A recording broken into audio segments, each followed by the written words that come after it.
We all learned it from Big Bird on Sesame Street. Everyone makes mistakes, but when it comes to our retirement investments, we're going to help you try to avoid them as much as possible. So, private wealth advisor Ryan Pecha from Buska Retirement Solutions is here now to help us with that cause. Ryan, thank you so much for coming in. Thanks for having me. All right, let's start with the biggie. What are the most common mistakes we're making in our retirement plans? Absolutely, Jeff. The biggest mistake is just not having one. Obviously, we all have 401ks or IRAs for the most part. If we've had an employer for a long period of time, that's typically the route we take to plan for retirement.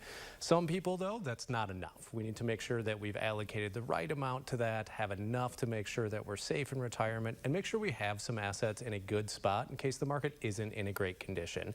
Just because your plan had worked for the last 20 years to get you where you are now doesn't mean it's still working for you in the same capacity. It's kind of always evolving, isn't it? Absolutely. I have a friend who says 30 years ago I told him to just put a little something in his 401k when he was 20-something, and he thanks me all the time. Yeah. I wish I'd have done that with my own. How can we address some of the issues? I understand delays in planning or carrying debt into retirement are biggies. Sure. One of the things we always suggest is coming to talk to a professional first. It's hard to manage a lot of these things on your own. It's kind of written in this financial language that not a lot of people are familiar with.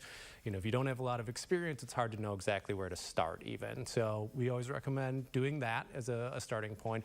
The thing is just kind of making a budget for yourself, making sure that we have enough money set aside, we know what our actual bills are, we know what the goals we're trying to achieve are, and we have kind of a plan to address those needs in retirement. Either that Social Security makes up some of those payments, or our 401ks or IRAs make up the rest. Do you run into people, some of your clients, of course don't give any names, but do you run into people after they start budgeting? Do they go, oh my gosh, I didn't realize I was spending that much on that? Yeah, absolutely, Jeff. I think now with credit cards, digital banking, all of those sort of things, we don't have that checkbook to keep track of everything like people used to.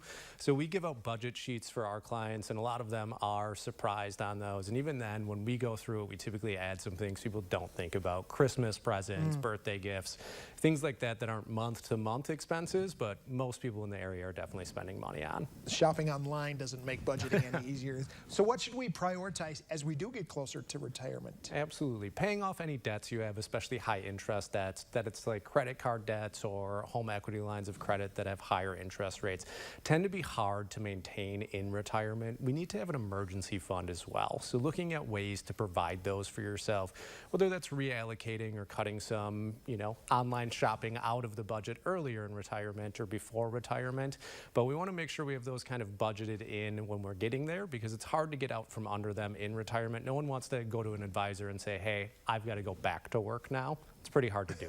Nobody wants to do that. How can working with a professional help identify and address these issues as we screech toward retirement? Absolutely. We typically help you with that budget, identifying the problem areas, and maybe reposition. Typically during your working years, you're in that accumulation phase. There's not a whole lot to worry about. You can kind of weather those ups and downs, even though we don't necessarily like them.